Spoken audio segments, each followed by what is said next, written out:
എൻ്റെ പ്രിയ സുഹൃത്ത് സുനജ രാജീവൻ എഴുതിയ കഥ ലക്ഷ്മണരേഖ. കുറച്ച് പച്ചക്കറിയുമായി മീനാക്ഷിയുടെ അച്ഛൻ അടുക്കളയിലേക്ക് വന്നു. മീനാക്ഷി, ദാ സാമ്പാർ വെക്കുന്നുള്ള സാധനമുണ്ട്. ഇന്ന് അമ്മുക്കുട്ടി വരുന്നതല്ലേ, അവൾക്ക് സാമ്പാർ ഇഷ്ടമാ. ഞാൻ എല്ലാം റെഡിയാക്കാം അച്ഛാ. നിൻ്റെ അമ്മയെവിടെ? അപ്പുറത്തുണ്ടെന്ന് തോന്നുന്നു. അടുക്കള പണി കഴിഞ്ഞിട്ട് അമ്മുവിൻ്റെ റൂം വൃത്തിയാക്കാൻ ആജ്ഞാപിച്ചിട്ടാണ് പോയത്. എൻ്റെ സ്വന്തം അമ്മയാണെങ്കിൽ എന്നെ ഇങ്ങനെ ചെയ്യുമോ? അച്ഛനെ ഓർത്ത് മാത്രം ഞാനിവിടെ പിടിച്ചു വെക്കുന്നത്. ക്ഷമിക്കും മോളെ, എൻ്റെ മോളോട് ഞാൻ എന്താ പറയുക. നിൻ്റെ അമ്മ മരിച്ചപ്പോൾ കാലിന് വയ്യാത്ത നിന്നെ നോക്കാൻ വേണ്ടി എല്ലാവരുടെയും നിർബന്ധത്തിന് വഴങ്ങിയാ വേറൊരു കല്യാണം കഴിച്ചത്. പക്ഷേ ആദ്യമൊക്കെ നോക്കിയെങ്കിലും ഇപ്പോഴത്തെ അവസ്ഥ അച്ഛന് മനസ്സിലാകുന്നുണ്ട്. മോള് വയ്യാതെ നടന്ന് ഭക്ഷണം ഉണ്ടാക്കുമ്പോഴും അച്ഛന് സങ്കടം തന്നെയാണ്.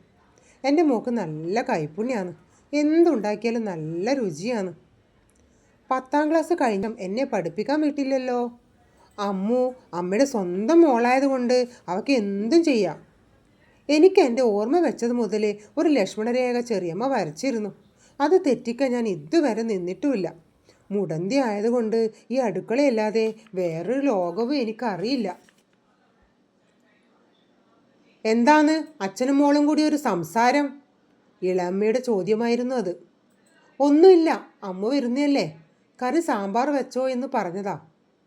കൂടുതലൊന്നും പറയാൻ നിൽക്കാതെ അച്ഛൻ പുറത്തേക്ക് പോയി. നീ എന്താടി മുടന്തി നോക്കി നിൽക്കുന്നത്?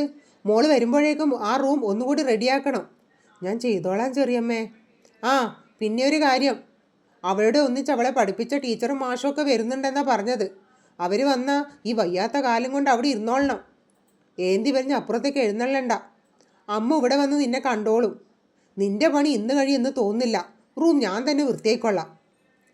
കുറച്ച് സമയം കഴിഞ്ഞപ്പോഴേക്കും ഒരു വണ്ടിയുടെ ശബ്ദം കേട്ട് ഞാൻ ജനാലയിലൂടെ നോക്കി. പാൻറ്റും ടീഷർട്ടും ധരിച്ച് കാറിൽ നിന്നും ഇറങ്ങി വരുന്ന അനിയത്തിക്കുട്ടിയെ ഓടിച്ചെന്ന് കെട്ടിപ്പിടിക്കാൻ തോന്നി. പെട്ടെന്നാണ് കാലിലെ മുടന്തും ചെറിയമ്മയുടെ ലക്ഷ്മണരേഖയും ഓർമ്മ വന്നത്. ചെറിയമ്മ പറഞ്ഞതുപോലെ തന്നെ അമ്മുക്കുട്ടി എന്നെ കാണാൻ അടുക്കളയിലേക്ക് വന്നു. അവളെന്നെ കെട്ടിപ്പിടിച്ചു. പിന്നാലെ എല്ലാവരും വരും എന്ന ഭയത്താൽ ചെറിയമ്മ അമ്മുവിനെ വേഗം തന്നെ പുറത്തേക്ക് പറഞ്ഞയച്ചു.